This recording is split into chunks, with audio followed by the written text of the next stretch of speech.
All right, we're on. All right, welcome to Little Steps Live. This is a Facebook Live session.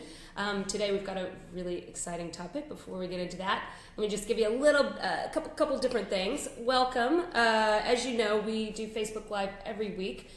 This week we're going to be covering a very exciting topic focused on moms, but also very relevant for dads looking for flexibility. In terms of, just a couple of reminders.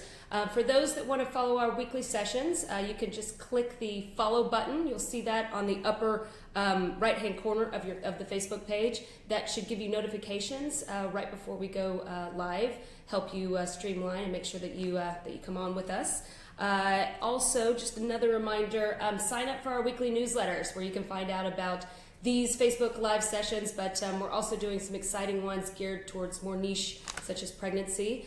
We've also got a couple of very exciting events coming up in Hong Kong and Singapore that will be going live before the events, so we want to make sure that you know about those as well. So sign up for the newsletter and sign up for the follow button to get those notifications.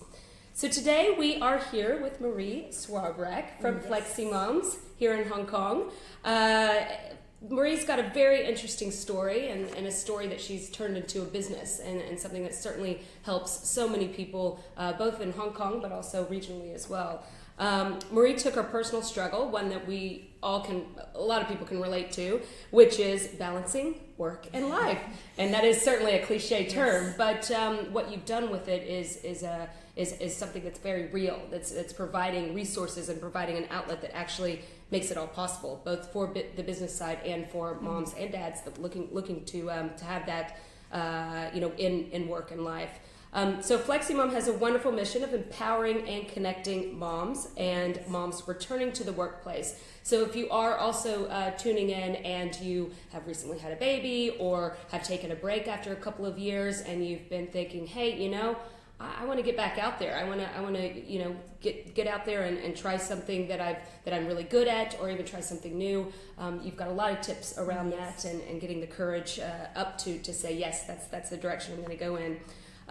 So FLEXImums are for moms by moms, and of course we love that. But also you do have the note in your website as well that it's for dads as well, looking for that flexibility. We do see a bit of a change where some of the mothers or the women are taking sort of the leading role within the family, and the husband takes a step back. I think the longer we work, the more there is that sort of switching back and forth to 10 years career for the wife, 10 years career for the husband, and that's the way it should be, right? It should be fluid and flexible, exactly. Where possible, where it makes sense for each individual family. So welcome. So just a reminder, we are live, so definitely ask any questions, comments that you have for Marie throughout the chat. We'll stop and answer your questions, and then certainly for those that are watching this after we go live, you can continue asking those questions, and we'll have Marie on there answering those as well, right from the Facebook page. So welcome to the show. Thank you. So why don't we just start with a little bit about your story and your mission and how you brought in FLEXImums into your life. So I came to Hong Kong about 2010. Initially with the South China Morning Post as an international correspondent, was working hard, playing hard as well. It was very much fun. And then in 2013 I got married, had my first child, was looking for more flexibility and found it very hard to find here in Hong Kong.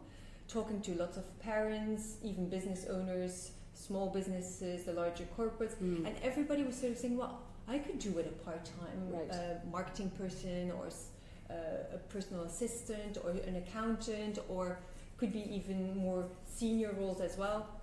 So there really was a gap. So we started focusing on that, and it sort of grew from there. So it will be 3 years this year. 3 years. And how long did you work on the business before it actually launched? About half a year. Half a year. Yes. So we started about August 2015, and by December 2015 we launched. Gotcha. Yes. And can you take me through just, so you've got the platform, obviously, and I know that the emails go out and provide those that have subscribed opportunities. Maybe tell us a little bit about how it works. Yes. So FLEXImums is, I guess, first and foremost a recruitment platform. We have our job listings on the website, so people that want to apply for a role can easily apply online. And all jobs are on the website? Most jobs are on the Okay. website. It is important to register on the website because we do have a database. So when we get roles and we work on them, we do reach out to the candidates directly. Okay. So if you're not in there, for us, of course, we don't really know that you're out there looking for a job, and sort of what you're interested in as well. Gotcha. But then from there, what we realize, and I think we're going to go through a few questions and Right, I'll yes. talk about this more, but one of the things that we see is that people lack some confidence when they've been out of the workforce. Yes. So we've been looking into more coaching and training, both for moms as well as for the corporate side. Okay. So we're doing some back to work. Some events that are focused It's around events, yes. Okay. So we are... And workshops and that kind of thing? Yes, exactly. Okay. So we have one-on-one sessions, but we also have group sessions. That's on the coaching side. And then we also do once a year a big event, more around the corporate sector.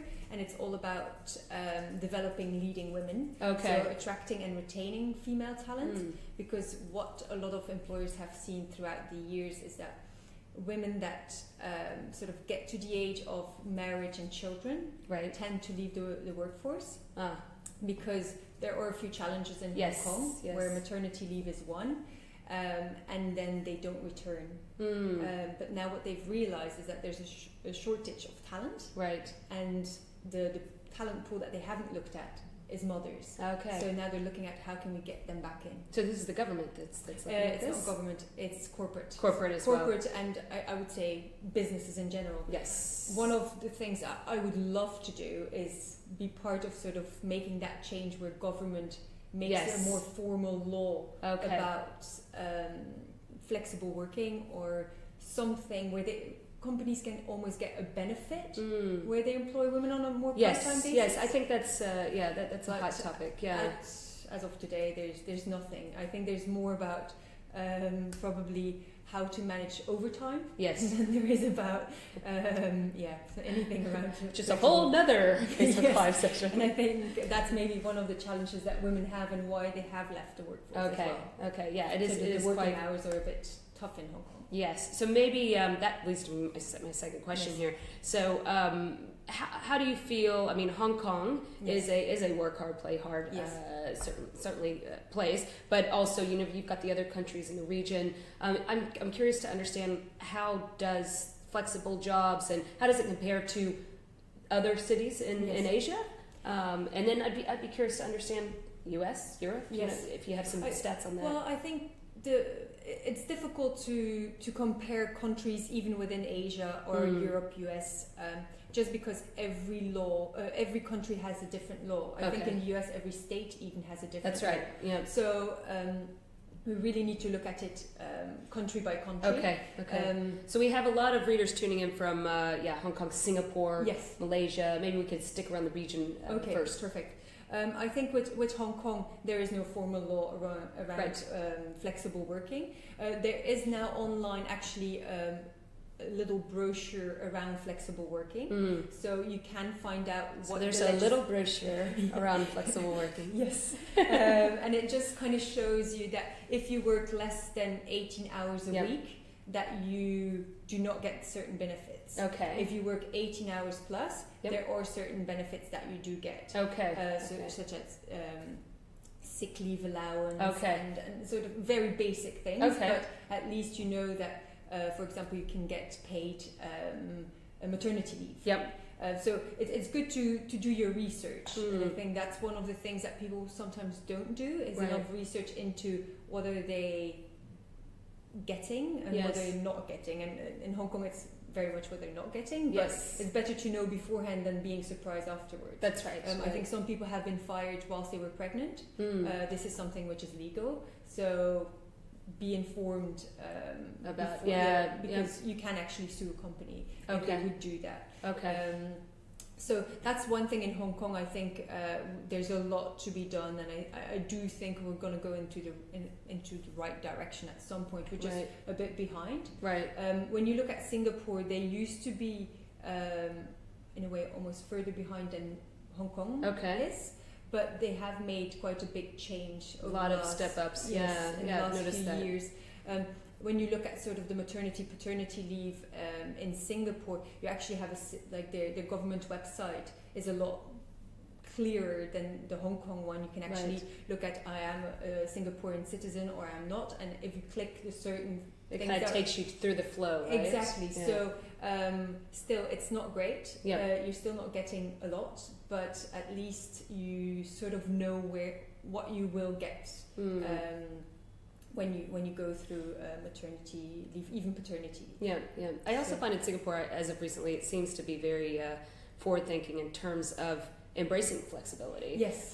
Compared to Hong Kong, there's certainly companies here in Hong Kong. Little Steps were one of those. Yes. But yeah, in terms of corporates, I find Singapore has also been pushing in that direction for a few years. I think in Hong Kong we have over, and don't quote me on this, but I think it's over 85%, if not more, small, medium-sized businesses in Hong Kong. So that's true. Yeah. So a lot of businesses can benefit from flexible working, but because it hasn't been promoted, it hasn't really been supported.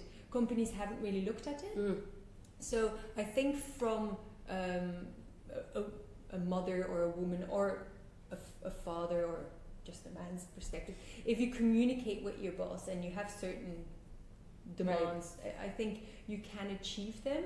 It's just about sort of having that open line of communication. Certainly here in Asia, I think there's a lot that is possible. I think there's a lot of young entrepreneurs. There's sort of that new generation stepping in and up.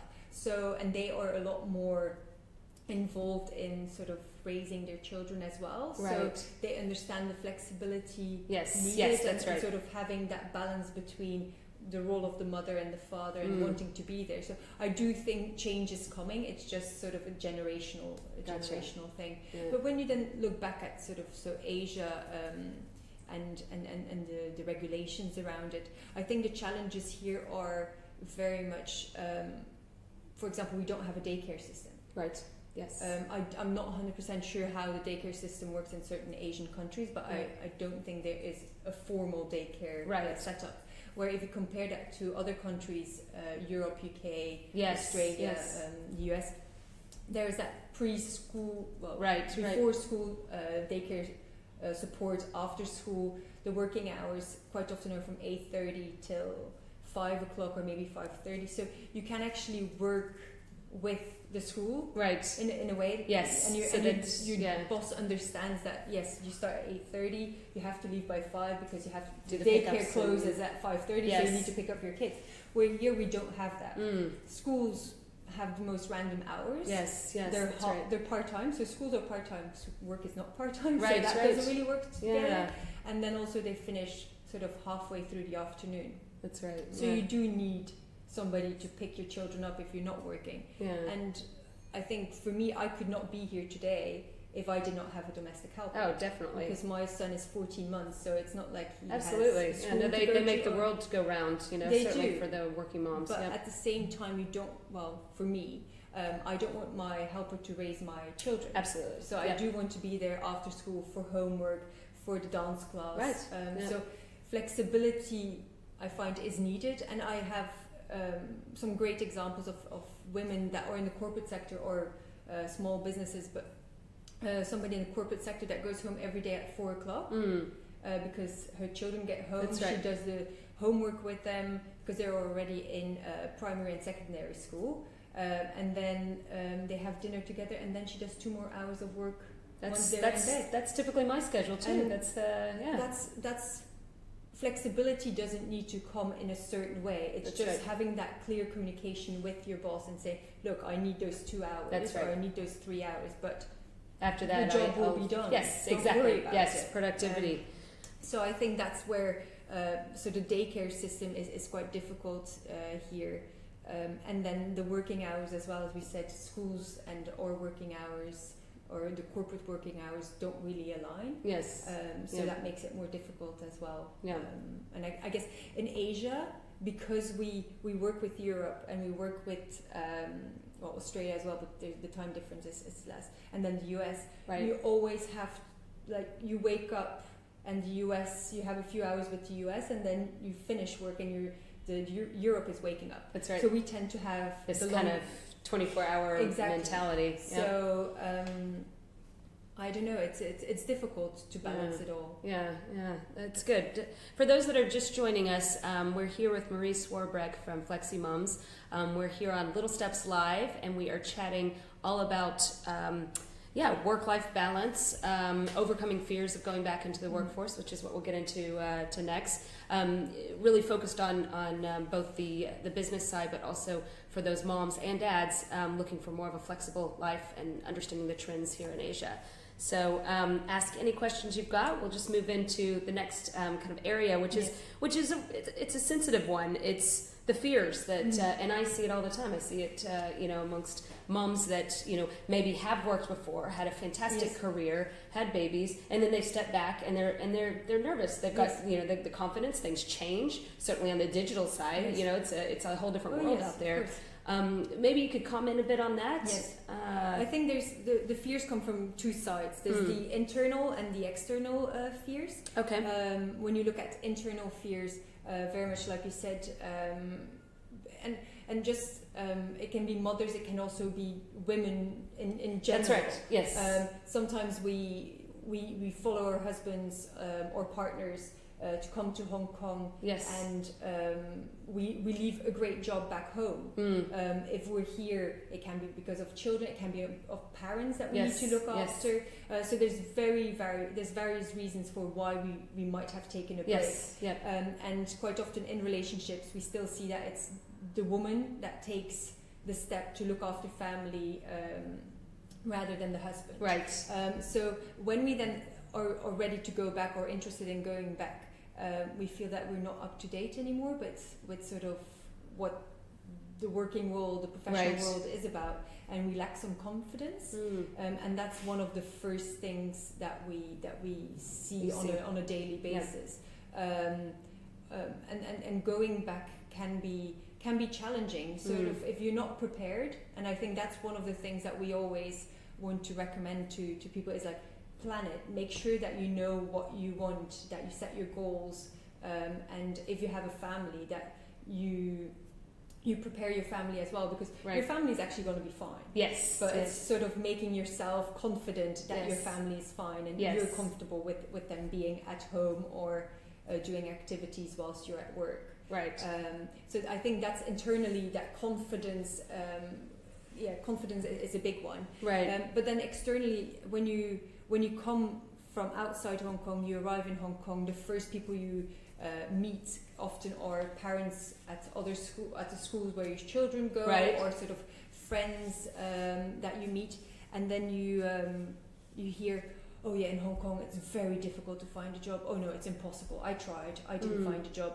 And sort of you immediately... It kind of, it's self-fulfilling prophecy there. I'm never going to find a job. So you start looking for a job with the idea that it's impossible. And people say, oh yeah, you don't speak Cantonese, forget about it. It's not true. When you look at Hong Kong, there's so many small businesses, so many entrepreneurs.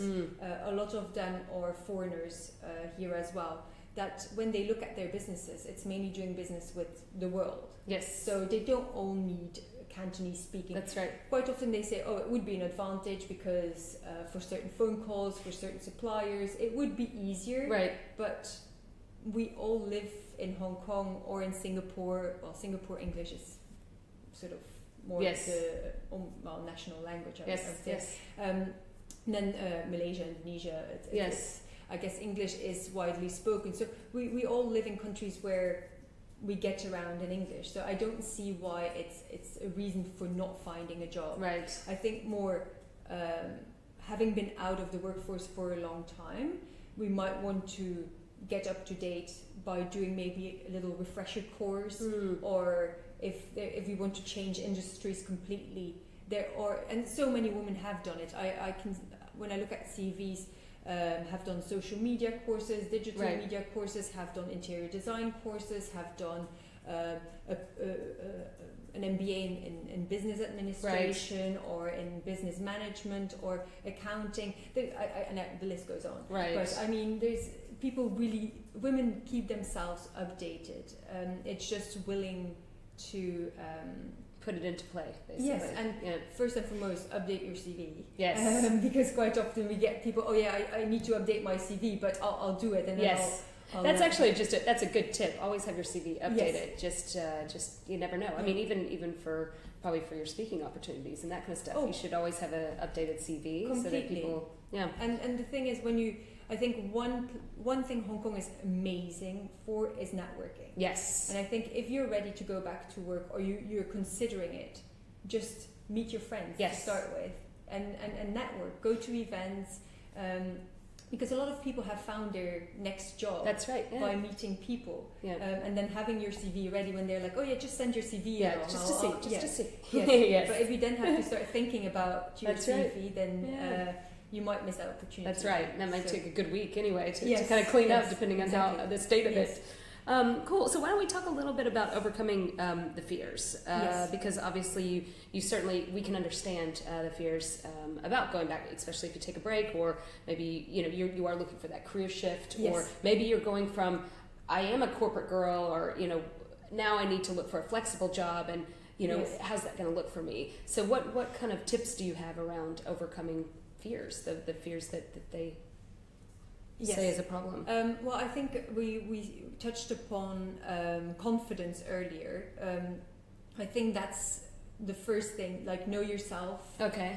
Know what you want. Right. Why you're going back to work. What do you want to achieve? Because some people, it's just because they want to be out there again. Yes. They want to be involved in a professional way. Other people want to contribute financially to their families. There's various reasons to go back. So if you already understand why you want to go back, and I would say also we have to be realistic.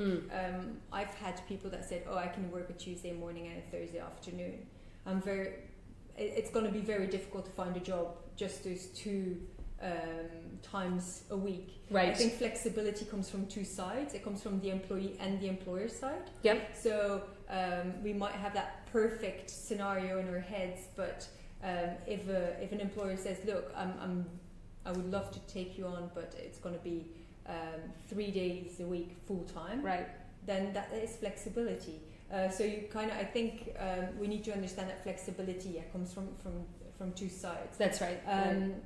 So going back to your question, I think overcoming those fears, we said networking is one. That's a big one, right? Is a big one as well. And then also, if you are lacking confidence, go out there and see if there's people that can help you with that. So we do events as well. Okay. And one of them that we're launching now for 2018 is Re-engage with Your Career. Okay. It's all about, first and foremost about gaining confidence, networking, also looking at CVs and several topics around you have been out of the workforce, what are the steps to take to be ready to go back. And sometimes people go through one-on-one coaching sessions and realize that actually they don't want to go back. Oh.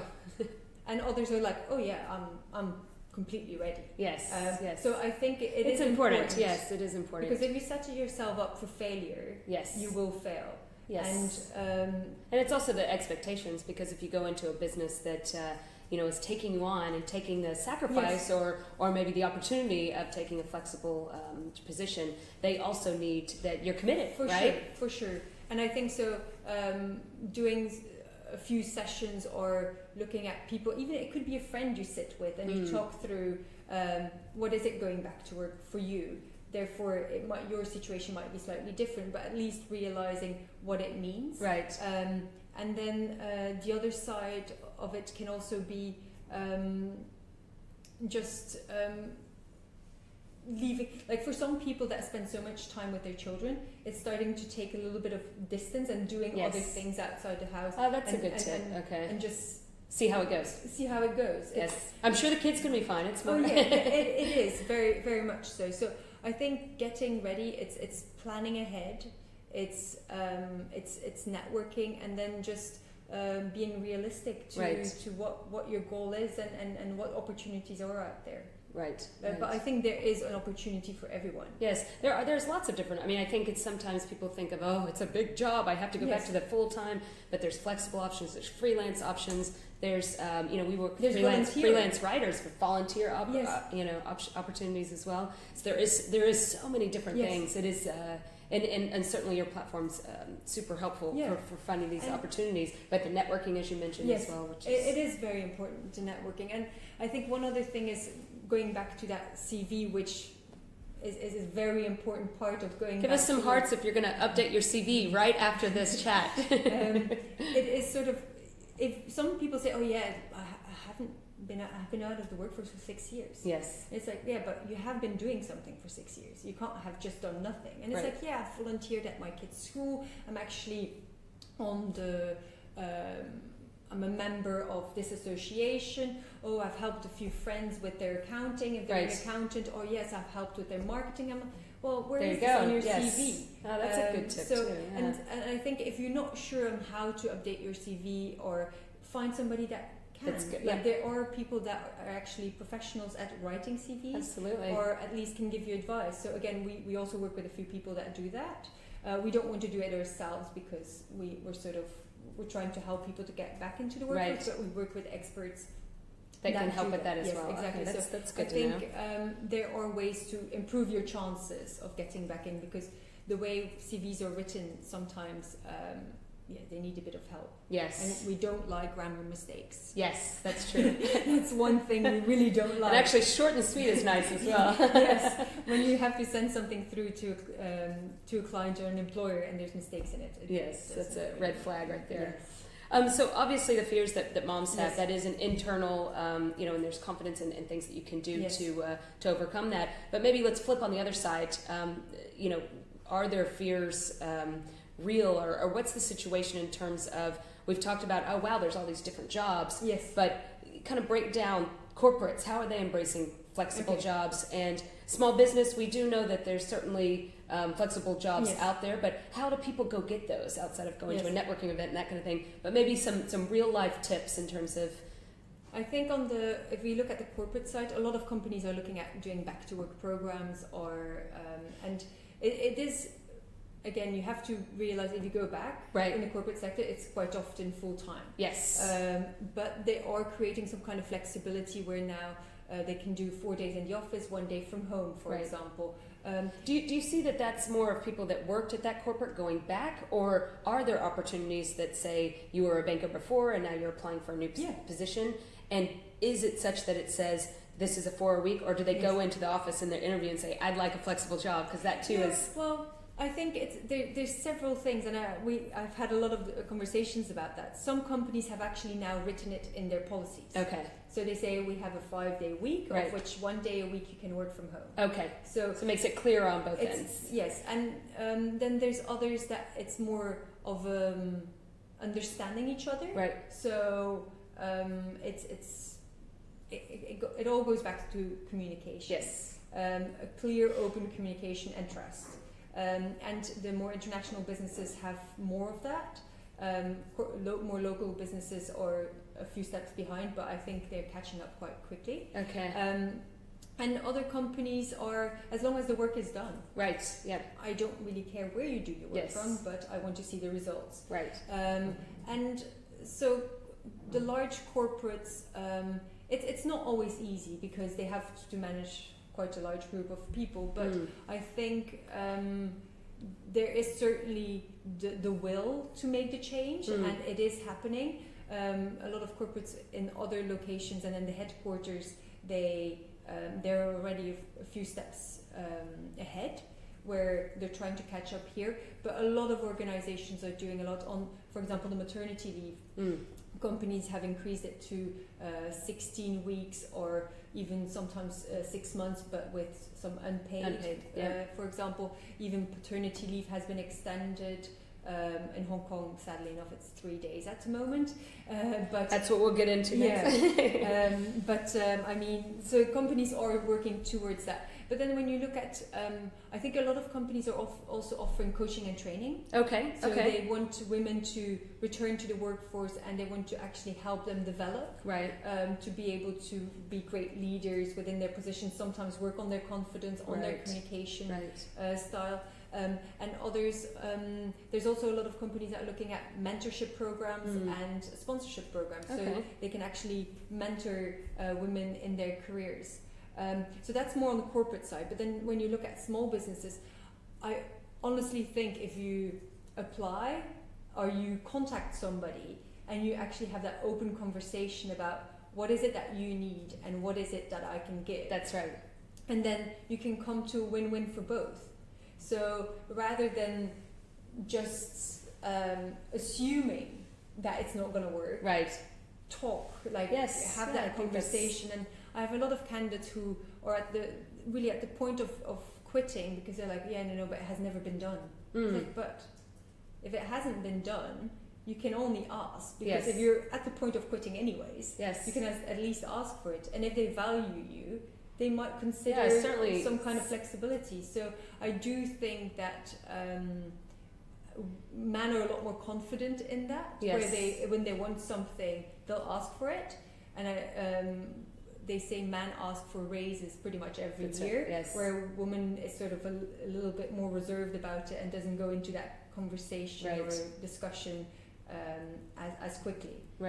Or ask for as much. And that's also why women earn less in similar positions why men do. Again, a lot of companies are trying to get that balanced out, but or to the same level. But I think it's because men are sort of like, I can do this, I want this, and I'm going to get it. Where women, we think about our children, we think about the flexibility we might need, so we don't always dare to ask as much.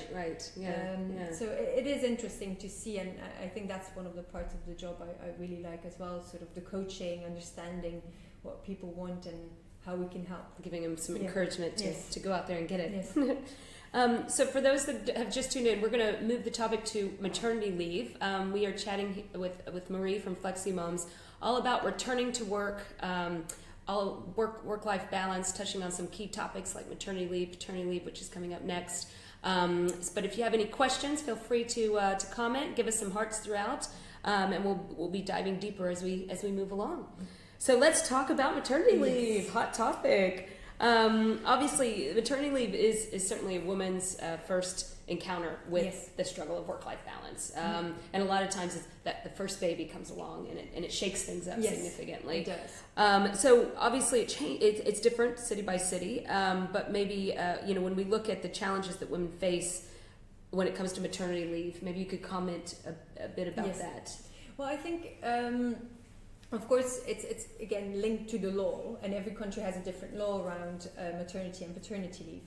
In Hong Kong, we get 10 weeks, of which 2 weeks we have to take prior to the delivery, and then we have 8 weeks left, so 2 months afterwards, which we all know is not really enough. But a lot of companies have also understood that. And are willing to give more.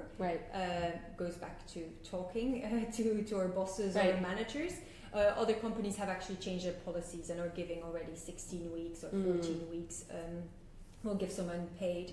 And there was one example of somebody in the corporate sector who wanted 6 months maternity leave, and the company had never done it. But she was like, "That's what I want. That's what I need." Yes, and she is senior management, top management initially said, I don't think we can do that. They said, okay, let's just try it. And it worked perfectly. And they were afraid that because they were going to grant it to one person, that everybody was going to want it. So that's not it. It's not true. Not everybody would be in that position as well. Of course, of being able to afford it in the first place as well. But I mean, again, it's if you want something and they value you and you deliver results, people will look into it. So I think we have the law, but then we also are humans, so we can ask, and we've said before, no, we have, a yes, we can get, so we can only communicate about it. So that's one thing. In Hong Kong, it's 10 weeks. A lot of women struggle with if breastfeeding, of course. we don't really have a lot of companies that have the space where you can do the pumping and even storage and everything. It is a struggle. I've done it. Oh yeah, I know what it is. I've seen every bathroom in Hong Kong and Singapore, and pumped in pretty much all of them. It's if I think about it, I don't even know why I did it. Yes, but it's real life. So I do understand that there is a need for change. Corporate sector, again, there's some of the offices have changed, like have breastfeeding rooms or have pumping rooms or even sort of relaxation rooms, you could call them, and they encourage it. Where other smaller businesses don't really have the space to do that. But sometimes they create a corner, like they work and they try to find a situation or an environment that works for their employees as well. So that's maternity leave here in Hong Kong. But as I said, I do think there are ways of talking to together with the company, agreeing on maybe a part-time arrangement in the beginning of returning. Yes. I've heard people that go back after maybe 2 or 3 months, and initially they do 1 or 2 days a week within the first month, and then 3 days. They kind of edge into a different schedule. So everybody gets used. It's all back to the communication, and then I think the expectations on the business side of what they need from you. And we're all connected on 24 hours a day. That's right. So before, when we didn't have internet on our phones and we didn't receive our emails, it was a bit more difficult. Yes. But now we're always connected. That's right. So if somebody wants to reach you, they can call you. You can pop in for a meeting. So it is a lot more easy. Yeah. It's a lot easier. But I mean, it comes down to trust as well. That's right. But what I see as well is that a lot more companies will look into some kind of pre-maternity or maternity coaching, so pre and post.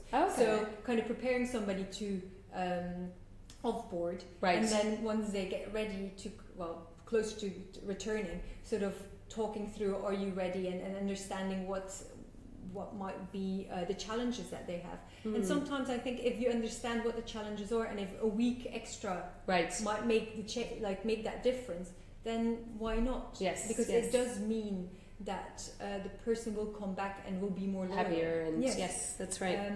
And then when we look at paternity leave, it's 3 days at the moment. There's a blog on the FLEXImums website at the moment about paternity leave from Healthy Matters. And they did a whole research into paternity leave, and it's going to increase to 5 days normally this year in Hong Kong.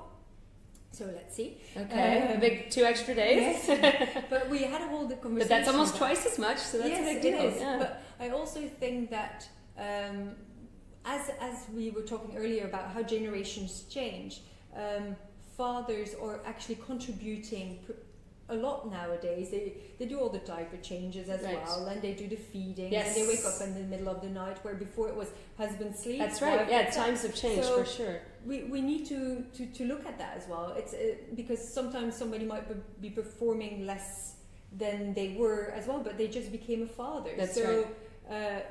We need to work on that as well. It's not always only about the mothers. That's right.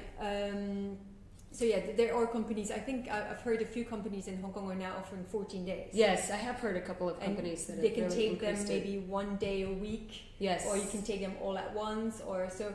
Anything that just kind of helps, I think, is. And it's all about the trust again, and which creates loyalty over the years. Because in Hong Kong, I think the culture is people change roles quite frequently.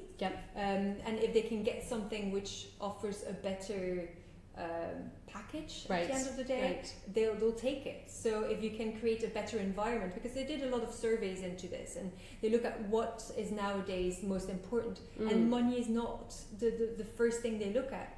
If it encourages a sort of a better work-family balance, there is more even leave, or there's I don't know, there's so many things. It could be from offering more opportunities to do sports or something. People feel a lot more. They care about the company and the culture of the business. And for mothers even more. and women in general. Yes. Well, that gets us into the next topic. So we're going to kind of swap sides. So Yes. we've talked a lot about the mom's side and the dad's Yes. side, maternity leave, paternity leave, and what it means for them.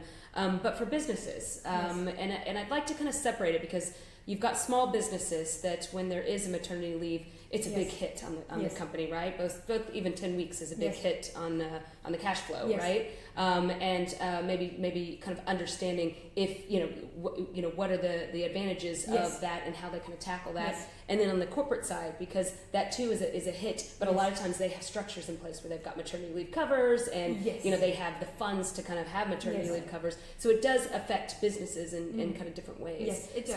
So maybe on the business side, maybe some tips around handling maternity leave and the transition back as well, and then maybe we could get into a bit more of the advantages for the business Yes. side as well. And after that, I'll also return quickly to the paternity Yes. leave in Singapore. Yes, if you want. yes, Or do you yes, want me yes, to yeah. add that? Yeah, absolutely. Well, with Singapore, it's slightly different. You get 16 weeks Right. if you are, or if your baby is actually a Singaporean citizen. Okay. So there's a difference between being a citizen or not. Okay. And it's not because your baby's born in Singapore that therefore you're a citizen. Okay. So okay. one of the parents needs to have a permanent residency or Okay.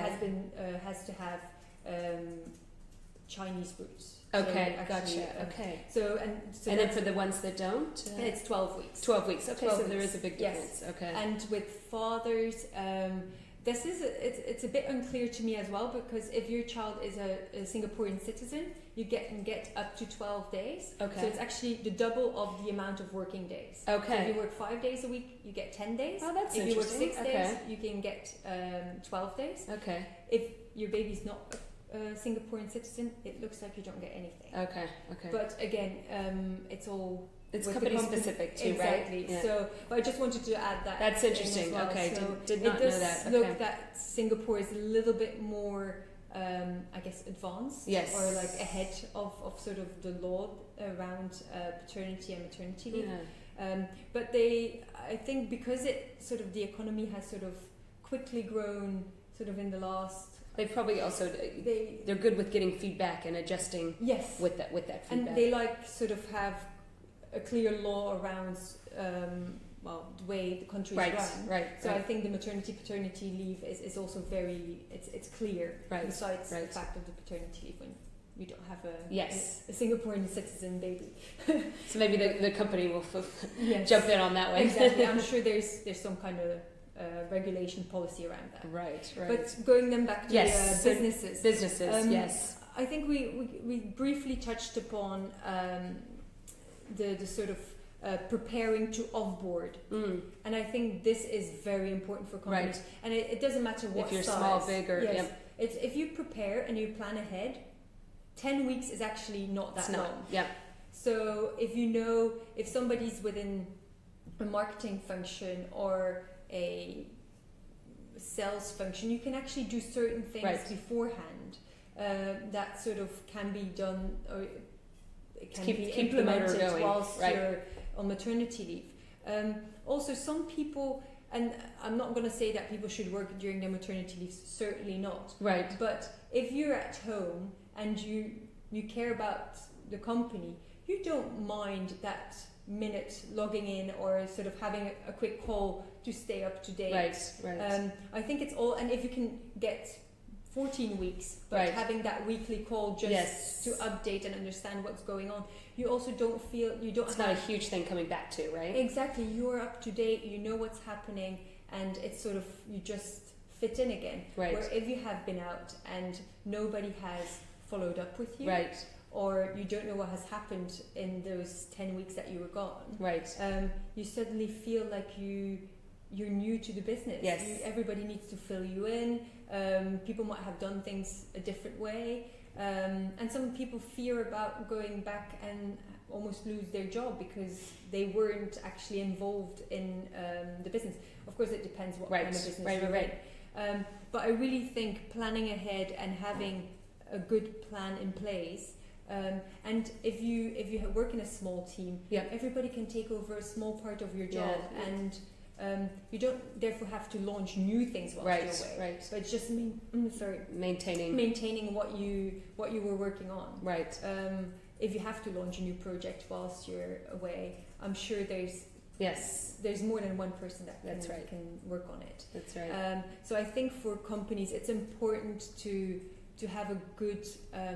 I don't want to say policy around it, but it is important because I have seen companies where people then off board go on maternity leave. They might get somebody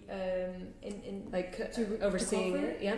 But then there is no clear communication about what needed to be done and how it needed to be done. Right. And then it creates some kind of friction sort of, when there's coming friction, a bad vibe yes. around it. So I think if there is a certain policy, yes. it's good, yes. And a clear structure. And then with onboarding, the same thing. If you can start a week or 2 weeks beforehand, having that regular update, or I wouldn't say have all the emails, but have sort of a weekly email with an update of what's going on, what has been done, so you still feel like you're part of the business. Right. And that's on both sides, that's on corporate and on small businesses. And that leads to when you return, when somebody comes back, they feel like they're part of a team, it's their family, sort of. So they don't feel like they're not appreciated. Right.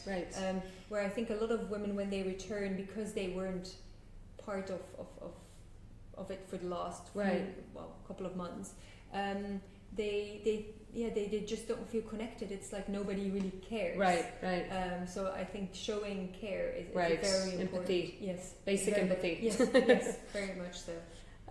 So I think one of the areas too is kind of just talking about the advantages. We've talked a lot about the advantages for certainly the moms and the businesses, but also, well, maybe we look at more of where I think there's still a bit of confusion on what businesses need to offer for maternity leave, especially if you've got part-time, you've got contracts, you've got, so, what is that, just government websites that you would direct people to? Or if we maybe could talk about who is entitled to maternity leave and paternity leave, part-time contract, how long they've been working, maybe kind of, and if there's any resources that we could steer people to, that would be helpful as well.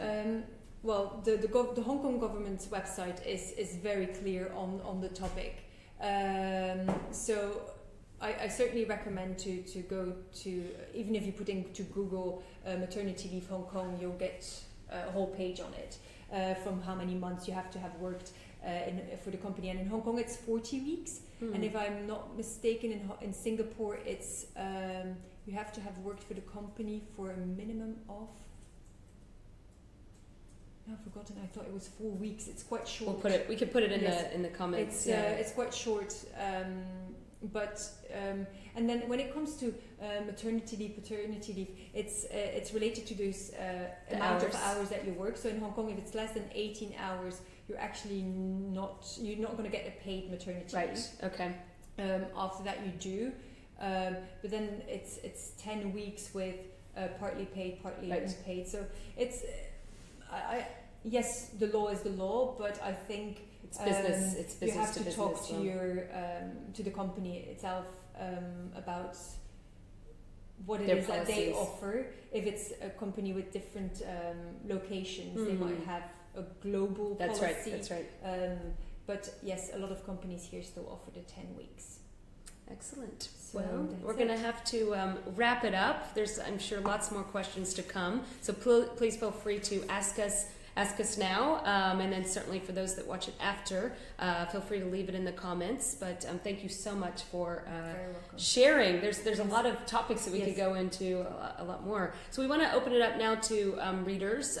Just want to throw it out there if you've got any specific questions about work life, about returning to the workforce, about maternity leave, paternity leave, anything that comes to mind, or maybe you're a small business and you want to ask specific questions about enrolling your employees into more flexible options. So do we have any questions out there? So a question here. In general, how does work from home reflect on pay and benefits? Okay. I guess because Hong Kong is still a bit behind on the uptake of flexible working, people that have taken on sort of part-time roles and certainly working from home, they have taken a pay cut, but it does also give them that flexibility. Yeah. But there's a lot of freelancers out there, which you could also call working from home. That's right. Or part-time work, that have their fees, their hourly fee for certain work they do, and are paid market rate. So it is difficult to say exactly one fits all, or kind of one size fits all. Right. But people that do tend to let's say you work full time, you go part time after having had one or two children, or more, of course. People tend to take a cut. Right. Which, is it right or not? It's a difficult. I guess it goes back to what you want, right? So if it's the finance side that you want, you might have to sacrifice some of the flexibility depending on the company. Exactly. And if it's the flexibility that you want, you might have to. But that does. Some companies will do it pro rata, so they'll say, "Oh, you're working 4 days. We'll do the pro rata to 4 days." Other companies, and that's one thing I do want to recommend as well, is if you have been in a role for a certain amount of time, you do know how much time it takes you to do the work. That's right. So if you can go to your employer and say, "Look, I've been doing this role for a year, 2 years, or however long. Right. I know I can do this amount of work in 3 days in the office, and 1 day from home to do updates of reports or certain things, and I'll do all the same work, then there might not be that need to get the salary cut. Of course, there might be a point of negotiation, and maybe you might not get it all, but I think that's and that's probably one of the recommendations for businesses. It's a lot of the clients I have realize that if they employ somebody part-time, they often do the same amount of work part-time that they do full-time. You do hear that common. Yes. Yeah. So, and you pay less. Yes. So it does have certain advantages. But I think, for somebody who's going or is asking for a part-time job or working from home, if you have worked for that person for a while, you know what can work for both. What can be that's a great tip, though, to really kind of allocate and say, if I can do this and prove to you, and maybe it's a short-term type of thing. In the next, 6 weeks, if I can prove to you that I can do this, maybe I should, I should get that same. And sometimes when you have young children, it's only for a year that you want that. That's and you're willing to go back full time afterwards. So and then they're like, okay, well, I had a whole other thing of work on you. Well, have that open line of communication with your boss, because if you it does creates change. That loyalty, and I think mothers are probably the most loyal employees. Absolutely, because when it comes to work, they don't want that much of change. Much change, that's because they have enough change at home. Yes. So I think, talk about it. Yep. Good question. Do we have any other questions out there? That's it? All right, cool. Well, thank you so much for joining us. We are live every week at 10:30 on Mondays. Next week, we are going to be talking about finance, right? Is that right, Karina?